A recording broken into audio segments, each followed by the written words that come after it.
এপ্ৰিল মে মাহত 4টা এনেকা গভৰ্ণমেণ্ট জব ভেকেঞ্চি য'ত আপুনি 10 পাছ 12 পাছ গ্ৰেজুৱেশ্যন পাছ সকলো এপ্লাই কৰিব পাৰিব আৰু তাৰ আগতে ভিডিঅ'টো ছেভ কৰক আৰু লগৰ বন্ধুসকললৈ শ্বেয়াৰ কৰি দিয়ক। এক নম্বৰটো হ'ল CRPFৰ ট্ৰেডমেন আৰু ড্ৰাইভাৰৰ ভেকেঞ্চি যাৰ বাবে কোৱালিফিকেশ্যন 10 পাছ। ইয়াৰ বাবে বয়সৰ সীমা 18ৰ পৰা 27 বছৰ আৰু ইয়াৰ অনলাইন ষ্টাৰ্ট হৈ গৈছে। অল ইণ্ডিয়ান মেল ফিমেলে ইয়াত এপ্লাই কৰিব পাৰিব।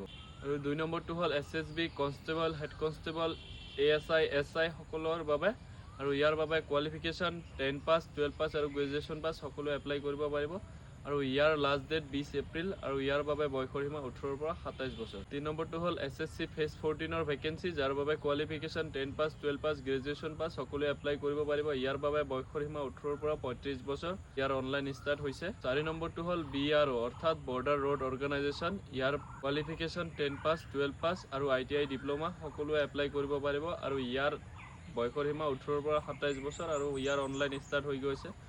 আৰু সকলোবোৰ লিংক লাগিলে মোক ফ'ল' কৰি কমেণ্ট এটা কৰিব, লিংক আপোনাক ডাইৰেক্ট পঠাই দিয়া হ'ব। ধন্যবাদ।